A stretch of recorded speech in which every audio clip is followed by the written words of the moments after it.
ایک تو عمران خان صاحب کو کے ساتھ آج پارٹی رہنماؤں کی ملاقات ہوئی، تفصیلی ملاقات ہوئی، اور صرف 2 ملاقاتیں ہوئی ہیں امپورٹنٹ عمران خان صاحب سے۔ نمبر 1 تو بشریٰ بی بی کی تفصیلی ملاقات ہوئی ہے، اور یہ پہلی دفعہ ہوا ہے کہ بشریٰ بی بی کی عمران خان صاحب سے ملاقات ہوئی، اور 1.5 گھنٹے سے زیادہ تک یہ ملاقات جاری رہی، تقریباً 2 گھنٹے تک وہ جیل میں رہیں، اور جیل کے احاطے میں، اور انہیں بنی گالہ سے خاص طور پہ لایا گیا۔ اور یہ ملاقات اس سے پہلے کبھی بھی اس نوعیت کی ایسی ملاقات نہیں ہوئی تھی، کیونکہ جو عدالت احتساب عدالت کے سامنے جب مقدمہ چلتا تھا القادر ٹرسٹ کا، اس وقت تو ان کی ملاقات ہوتی تھی، لیکن اب یہ ملاقات 1 on 1 ہوئی، اور اس میں اس کی تفصیلات انشاءاللہ آ رہی ہیں، لیکن کچھ چیزوں کا علم ہے کہ اس کا کیوں ملاقات کا ضرورت کیوں محسوس ہوئی۔ نمبر 1۔ نمبر 2 جی، بیرسٹر گوہر نے بھی عمران خان صاحب سے ملاقات کی ہے، اور عمر ایوب صاحب نے بھی ملاقات کی ہے عمران خان صاحب سے، اور سلمان اکرم راجہ صاحب نے بھی۔ تو یہ امپورٹنٹ ڈیولپمنٹس ہوئی ہیں۔ اس کا بیک گراؤنڈ میں آپ کو بتا دیتا ہوں۔ امریکی سفیر ملے ہیں کل اپوزیشن سے، یعنی کہ پاکستان تحریک انصاف کی لیڈرشپ سے، اور امریکی سفیر کی ایک ملاقات یہ غیر معمولی ملاقات کہی جا رہی ہے، اور دونوں طرف سے موقف آ چکا ہے۔ اور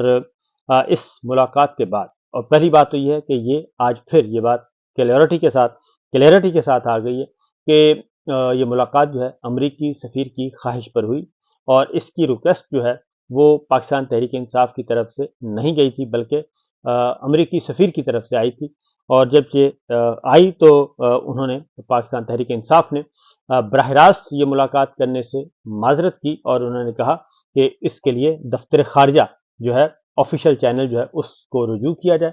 پھر دفتر خارجہ نے بھی پاکستان تحریک انصاف کی لیڈرشپ سے کہا کہ یہ ملاقات آپ کر لیں، اور ملاقات کر لینی چاہیے، نوٹ وربیل کے ساتھ، ایک آفیشیل نوٹ ہوتا ہے، اور اس کے بعد پھر یہ ملاقات ہوئی۔ یعنی یہ وہ والی ملاقاتیں نہیں تھیں جو کہ رجیم چینج کے وقت پاکستان امریکی سفارتکار جو ہیں رجیم چینج کے وقت وہ کر رہے تھے، اس وقت کی اپوزیشن سے، اور امریکی سفارت خانے میں بلا کے، یا ہوٹلوں میں، یا سائڈ رومز میں بٹھا کے ملاقاتیں کر رہے تھے۔ وہ والی ملاقات یہ نہیں تھی، اس لیے اس کو آفیشیل کور بھی حاصل ہے، اور آفیشیل وے میں اس کو کیا گیا، اور دن کی روشنی میں ہوئی، اور اپوزیشن کے چیمبر میں ہوئی، اور اس میں پاکستان تحریک انصاف کی دیگر لیڈرشپ بھی موجود تھی۔ لہذا آج عمران خان صاحب کو یہ اس ملاقات کے بارے میں آگاہ کیا گیا۔ ہماری اطلاع کے مطابق امریکی سفیر نے ایک میسیج دیا، اور وہ میسیج تھا کہ امریکہ پاکستان تحریک انصاف کے ساتھ ورکنگ ریلیشن شپ چاہتا ہے، اور مل کر کام کرنے کے لیے تیار ہے، اور ماضی کو بھول کر آگے بڑھنا چاہیے۔ اور اس سلسلے میں امریکہ اور امریکی انتظامیہ اور امریکی حکومت پاکستان تحریک انصاف یا عمران خان صاحب کے بارے میں کوئی پرخاش نہیں رکھتی، اور کسی قسم کی کوئی نیگیٹو اپروچ نہیں رکھتی۔ لہذا اس بارے میں، اور جب پاکستان تحریک انصاف نے جواباً جو باتیں کی ہیں، وہ کچھ چیزیں تو انہوں نے بتا دی ہیں، کچھ چیزیں میں آپ کو بتا دیتا ہوں۔ انہوں نے واضح طور پر یہ کہا ہے کہ یہ جو ہے نمائندہ حکومت نہیں ہے، اور پاکستان میں بنیادی انسانی حقوق پامال ہوئے، اور ایک سب سے بڑی سیاسی جماعت کو کرش کرنے کا پروگرام چل رہا ہے، ڈیمولش کرنے کا پروگرام چل رہا ہے۔ تو امریکہ جو کہ ڈیموکریسی کو اس کو سپورٹ کرنا چاہیے، ڈیموکریٹک نارم کو سپورٹ کرنا چاہیے، اور پولیٹیکل فورسز کو سپورٹ کرنا چاہیے، تو ان کا پاکستان کی سیاست میں جو رول ہے وہ صحیح نہیں ہے۔ اور اسی کے ساتھ ساتھ کچھ ماضی کی باتیں بھی کہیں گئیں، اور پاکستان تحریک انصاف نے اپنا پوائنٹ آف ویو بڑا واضح طور پر بتا دیا کہ کیا کیا ہوا، اور یہ سب کچھ اس سائفر کے بعد ہوا جو کہ ہم سب جانتے ہیں۔ اب آتے ہیں جی آرمی چیف کی طرف سے DGISPR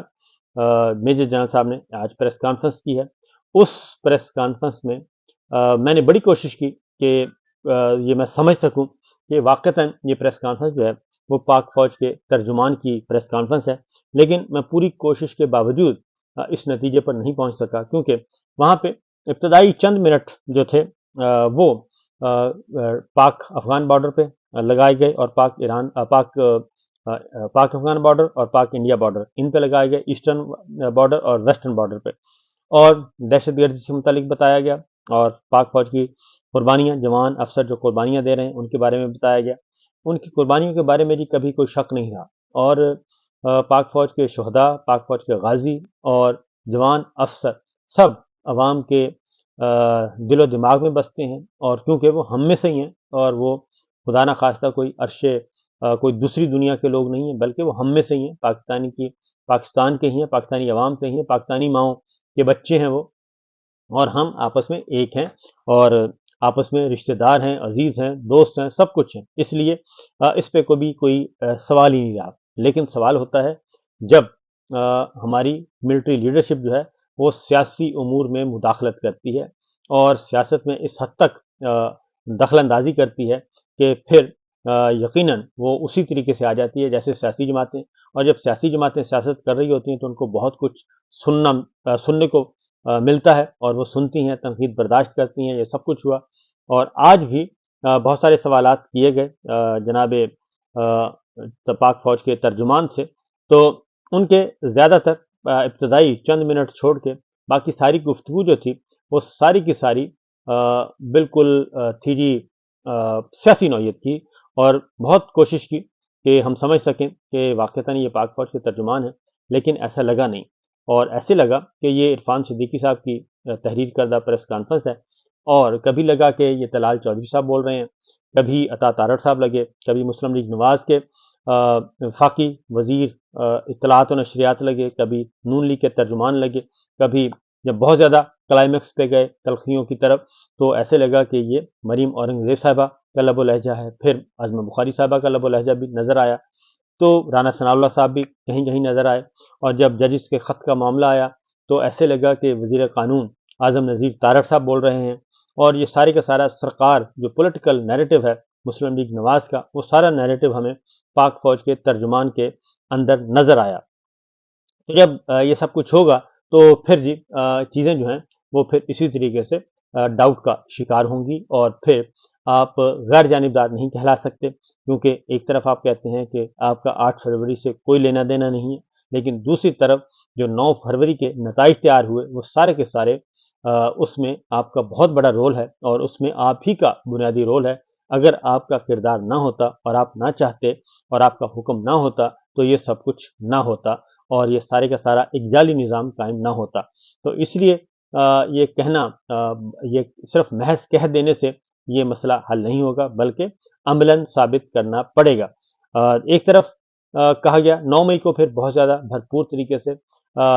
ڈیفینڈ کیا گیا، تو میرا خیال ہے کہ 9 مئی کو ڈیفینڈ کرنے کے بجائے 9 مئی کی دلدل سے نکلنا چاہیے، اور جتنا جلدی ہو سکے آپ نکلیں اور آگے کی طرف بڑھیں۔ دنیا آگے بہت بڑی وسیع دنیا ہے، اور پاکستان کی جو 75 سالہ تاریخ ہے اس میں 9 مئی ہی نہیں ہے، بلکہ اس میں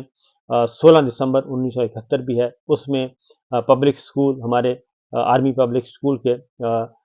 کئی 100 بچے بھی شامل ہیں، اور جن کو ذبح کر دیا گیا، اس میں سانحہ ماڈل ٹاؤن میں ہے، اس میں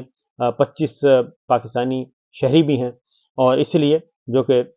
گولیوں سے چھلنی کر دیے گئے، اس میں بہت کچھ ہے۔ اس لیے اگر تلخیوں سے نکلنا ہے تو پھر آگے بڑھنا ہوگا، اور یہ نون لیگ کی ترجمانی کے بجائے آپ امپارشل ہوں، غیر جانبدار ہوں، اگر آپ نے عزت بڑھانی ہے اور اپنی فوج اور عوام کے تعلق کو مضبوط کرنا ہے، کیونکہ ایسے لگا کہ بہت زیادہ کرب نظر آیا اور بہت زیادہ شکست و ریخت نظر آئی ساری کی ساری پریس کانفرنس میں۔